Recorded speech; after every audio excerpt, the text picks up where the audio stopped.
नमस्कार विद्यार्थियों। आज इस वीडियो के तहत हम हिस्टोरिकल रिसर्च टॉपिक के ऊपर डिस्कशन करेंगे। हिस्टोरिकल रिसर्च, हिस्ट्री यानी पुरानी चीज है ना। हिस्टोरिकल रिसर्च मतलब पुरानी जो भी घटनाएं क्रम हो चुके हैं उनके बारे में रिसर्च करना, इसे हिस्टोरिकल रिसर्च कहेंगे। सिंपल सी बात है, यदि आपके अतीत में कुछ घटनाएं घटती हैं उनके ऊपर आपके फ्यूचर का क्या प्रभाव पड़ेगा, इसको हम हिस्टोरिकल रिसर्च कहते हैं। हिस्टोरिकल रिसर्च करना आसान नहीं होता है। हिस्टोरिकल रिसर्च में क्योंकि अतीत में चीज़ें हो चुकी है ना, समय निकल चुका होता है, तो आप उसको मॉडिफाई कुछ भी नहीं कर सकते, आपको डेटा इकट्ठा करना होता है। ठीक है। हिस्टोरिकल रिसर्च में जनरली हम बात करते हैं सेकेंडरी डेटा की। प्राइमरी डेटा से इकट्ठा नहीं किया जा सकता। इसलिए नहीं किया जा सकता क्योंकि प्राइमरी डेटा होता है, इसमें हम आज के बारे में बात करते हैं, और जो सेकेंडरी डेटा होता है उसमें हम जो रिसर्चेस हो चुकी होती है उसके बारे में इकट्ठा करके फिर हम बातचीत करते हैं। ठीक है। यानी कि हिस्टोरिकल रिसर्च जो होती है वह ऐसी रिसर्च होती है जो कि हमें अतीत के बारे में जानकारियां देती हैं। अतीत से हम डेटा इकट्ठा करते हैं, अतीत से हम सेकेंडरी डेटा इकट्ठा करते हैं, और हम किस तरीके से कोई भी रिसर्च या कोई भी आप वस्तु विषय के बारे में बात कर लीजिए, वह किस कारण से होती है इसके बारे में हम जानकारी प्राप्त कर लेते हैं। ठीक है। अब हम देखते हैं हिस्टोरिकल रिसर्च का महत्व क्या होता है। हिस्टोरिकल रिसर्च जो होती है वह अतीत के आधार पर वर्तमान का ज्ञान होता है, यानी कि जो बीता गया होता है उससे हम फाइंड आउट करते हैं कि वर्तमान में वो कैसा हो रहा है। इसका हम सिंपल सा एग्जांपल लेते हैं कि हमने मोटरसाइकिल या आप कहेंगे व्हीकल्स जितने भी हैं, उन व्हीकल्स में पहिए का आविष्कार हुआ। सर्वप्रथम पहिए का आविष्कार किस तरीके से हुआ था यह भी आप जान सकते हैं। बच्चों, जैसे हमने बात करी कि व्हील का जो है वो डिस्कवरी कैसे हुई थी।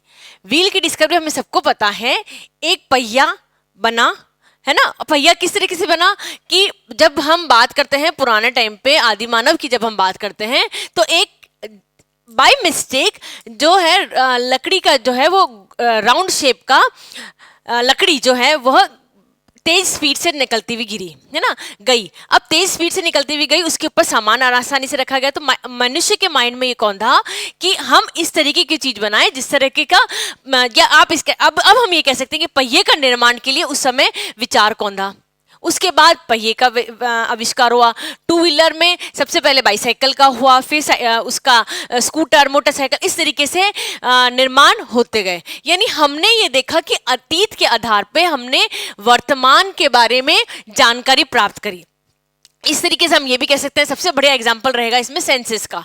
सेंसस में हमें ये पता है कि 1970 में हिंदुस्तान में पुरुषों की संख्या इतनी है, 1980 में इतनी, 1990 में इतनी है, या इसको हम, या पुरुष और महिलाओं की संख्या की दर कितनी है, पुरुष और महिलाओं में जो गैप आ रहा है वो कितना है, ये हम मालूम कर सकते हैं। और इस गैप के कारण से हम वर्तमान की स्थिति मालूम कर सकते हैं, और हम इतना ही नहीं, हमें बता सकते हैं कि वर्तमान में इस स्थिति क्यों हुई है ना। वर्तमान में यह स्थिति क्यों हुई है, क्योंकि 1970 से लेके 1990 तक महिलाएं और पुरुष का जो गैप था, जनसंख्या गैप था, वो बहुत ज्यादा था।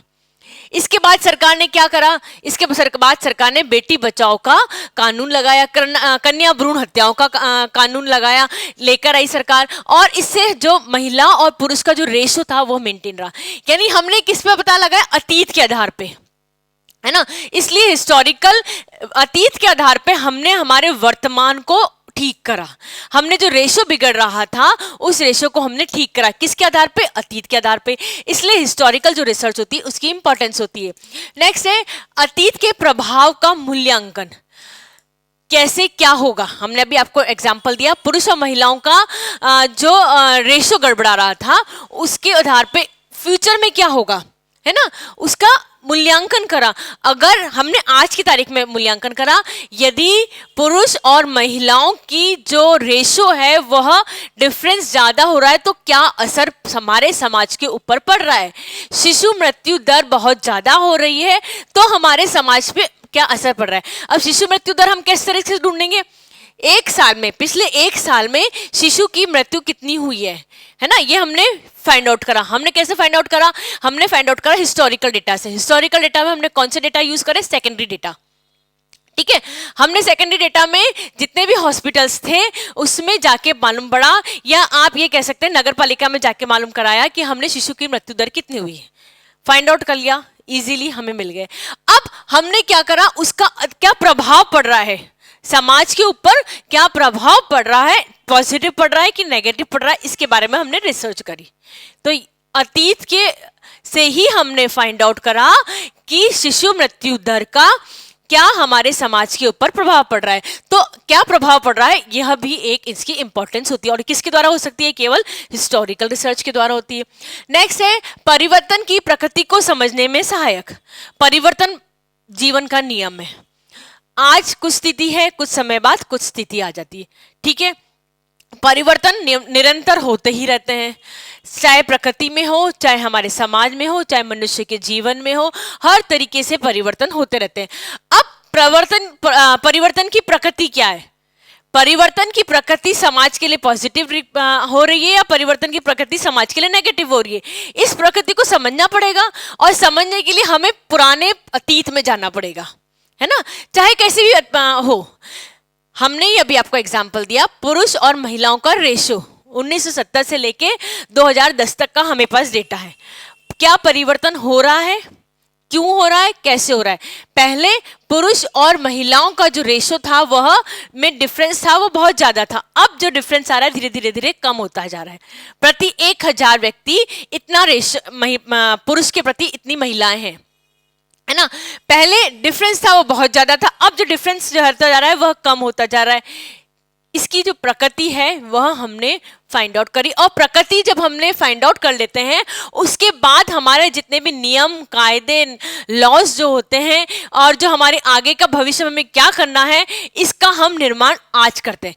भविष्य अतीत में जो कुछ हो रहा होता है उसकी प्रकृति हम समझते हैं, प्रकृति समझने के पश्चात हम आज भविष्य का निर्माण करते हैं। कब? वर्तमान में। ठीक है, तो जब तक आप अतीत नहीं देखेंगे आप भविष्य का निर्माण नहीं कर सकते वर्तमान में। ठीक है, तो वर्तमान में किसी भी नियम कायदे को बनाना है, नियम कायदे को हटाना है, हमें क्या करना है ताकि हमारा भविष्य उज्जवल रहे, इसके लिए हमें अतीत में जाना अत्यंत आवश्यक होता है, और उसकी प्रकृति को समझना नितांत जरूरी होता है। परिकल्पना में के निर्माण में सहायक।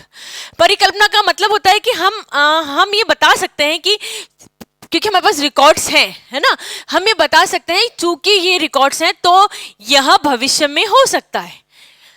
शिशु मृत्यु दर इस समय 1970 से लेके हमने फाइंड आउट करी 2010 तक। शिशु मृत्यु दर धीरे धीरे, पहले ज्यादा थी, धीरे धीरे धीरे शिशु मृत्यु दर कम होती जा रही है। ठीक है, अब हमने ये समझ लिया कि क्योंकि शिशु मृत्यु दर इस रेशो से कम होती जा रही है, एक्स रेशो से कम होती जा रही है, पहले 20 थी, फिर 10 हो गई, अब 5 हो गई, तो हम ये परिकल्पना करते हैं, हमें हाइपोथेसिस निकालते हैं कि हाँ इस उम्र, इस टाइम तक हमारे यहाँ पे शिशु मृत्यु दर न्यूनतम हो जाएगी। ठीक है, किसे हमने परिकल्पना की? हमने परिकल्पना की अतीत को देख के, है ना, अतीत को देख के ही हमने परिकल्पना की कि अब हमारे को इस पर्टिकुलर, अच्छा ये हम कह सकते हैं जैसे किसी बीमारी के बारे में ले लिया, आयोडीन की बीमारी के बारे में ले लिया, माल न्यूट्रिशन के बारे में आप बात कर लीजिए। सरकार ने अलग अलग बीमारियों के, या पल्स पोलियो सबसे बढ़िया एग्जांपल है इसमें। पल्स पोलियो ऐसा था कि पहले बहुत ज्यादा हमारे यहाँ पे देखने को मिला था, अब सरकार ने डेटा निकाला, ठीक है, अतीत के द्वारा, कि पल्स पोलियो से इतने बच्चे ग्रसित हो जाते हैं और इतने लोगों को नुकसान होता है। ठीक है, डेटा निकाल के नियम कायदे बनाए गए, पल्स पोलियो की डोजेस जो हैं वो सरकार के द्वारा नियमित रूप से लगाई गई, दी गई, है ना। अब नियमित रूप से दी गई तो उसका असर आने लगा। आने के बाद में हमने यह परिकल्पना की कि हमारा भारत, हमारा हिंदुस्तान इस समय तक पल्स पोलियो के द्वारा मुक्त हो जाएगा। यह क्या है? परिकल्पना, है ना। ये बहुत अच्छी परिकल्पना है कि हमारा हिंदुस्तान पल्स पोलियो से मुक्त हो जाएगा, कोई भी व्यक्ति जो पल्स पोलियो रोग से पीड़ित नहीं रहेगा। ये कैसे करी हमने फाइंड आउट करी, रिसर्च, है ना। हमने अतीत को फाइंड आउट करा।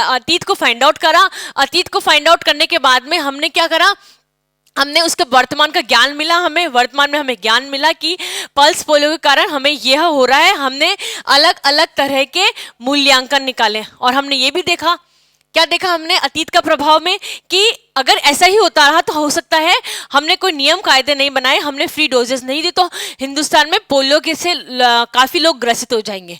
ठीक है, ये हमने इसका प्रभाव देख लिया। प्रभाव देखने के बाद हमने उसकी प्रकृति समझी और फिर हमने क्या करा, परिकल्पना का निर्माण करा कि अगर हमने डोज दी है तो हिंदुस्तान पोलियो मुक्त हो सकता है। और कब तक, अगर इसी डिक्रीजिंग रेशियो में चलता रहा तो सन इस तक हमारा जो पल्स पोलियो मुक्त हमारा हिंदुस्तान हो सकता है। तो परिकल्पना के निर्माण में सहायक होता है जब आप अतीत को देखते हैं। व्यवहारिक उपयोगिता, व्यवहारिक उपयोग तो होता ही है क्योंकि हम वर्तमान में निर्माण करते हैं, वर्तमान की वस्तुओं का निर्माण करते हैं। किसके लिए? वर्तमान में नियम कायदे बनाते हैं, वर्तमान में नए एक्सपेरिमेंट्स करते हैं ताकि हमारा भविष्य उपयोगी हो सके। इसका हम एग्जांपल लेते हैं। कोरोना काल में जो कोरोना रोग फैल रहा है उसके लिए क्या किसका निर्माण किया गया? वैक्सीन का निर्माण किया गया। वैक्सीन का निर्माण से जो हमारा भविष्य है वह सुरक्षित रहेगा। ठीक है, यह इसका क्या है? व्यवहारिक उपयोगिता हो रही है उसकी। कितने कैसे रोग हैं, कितने रोगी हैं, किस तरीके से ये रोग फैल रहा है, किस तरीके से ये जो वायरस है म्यूटेट हो रहा है, किस तरीके से चेंजेस हो रहे हैं, इन सबको लेके साइंटिस्ट ने पुराना देखा है ना, अलग अलग देशों का देखा। यह जो रोग है, यह रोग इस समय से इस समय तक ज्यादा फैलता है, इस कारण से फैलता है, जो हमने फिर उसके लिए हमने क्या निर्माण किया? वैक्सीन का निर्माण करा। यह हमारे लिए व्यवहारिक उपयोगिता है। जब करा हमने वैक्सीन का निर्माण, कब कर सकते हैं? जब हम पुराने टाइम में कोरोना का जितने भी म्यूटेशन हुए हैं, जितने भी चेंजेस हुए हैं, उसका हमने पूरी डिटेल में स्टडी करी है। नेक्स्ट है समस्या से संबंधित साहित्य सर्वेक्षण में। समस्या क्या है? समस्या कुछ भी हो सकती है, चाहे सामाजिक समस्या हो, है ना। तो हम यहाँ पे बात करेंगे सामाजिक समस्याओं की। तो विभिन्न तरह की जो सामाजिक समस्या होती है उसका हम साहित्य में सर्वेक्षण करते हैं। साहित्य सर्वेक्षण यानी पुराना जितना भी डेटा होता है, चाहे डायरीज होती हैं, चाहे नोट्स होते हैं, XYZ कुछ भी होता है, तो हम उसका क्या करते हैं? साहित्य का सर्वेक्षण करते हैं। और साहित्य में फाइंड आउट, साहित्य का सर्वेक्षण मतलब सेकेंडरी डेटा, है ना, सेकेंडरी डेटा को फाइंड आउट करते हैं। और सेकेंडरी डेटा को फाइंड आउट करके हम नियम कायदे लॉस का जो निर्माण होता है वह निर्माण करते हैं। किसके लिए? सुरक्षित भविष्य के लिए, स्टैंडर्ड ऑफ लिविंग इंक्रीज करने के लिए, और हमारा जो भविष्य है उसमें हमें शारीरिक और मानसिक रूप से पूरी तरह आराम मिले, इसके लिए हम साहित्य का सर्वेक्षण करते हैं। और साहित्य का सर्वेक्षण करते हैं हम सेकेंडरी डेटा के रूप में। ठीक है, आगे बात समझ में आपको। तो जो हिस्टोरिकल रिसर्च है, ये हिस्टोरिकल रिसर्च करने में हमें सेकेंडरी डेटा का सहारा लेना पड़ता है। हम अतीत को ध्यान में रखते हुए भविष्य का निर्माण करते हैं और इसके हेतु हम वर्तमान में काफी सारे नियम कायदों का या हमें जो भी पॉलिसीज बनानी होती है उन पॉलिसीज का हम निर्माण करते हैं।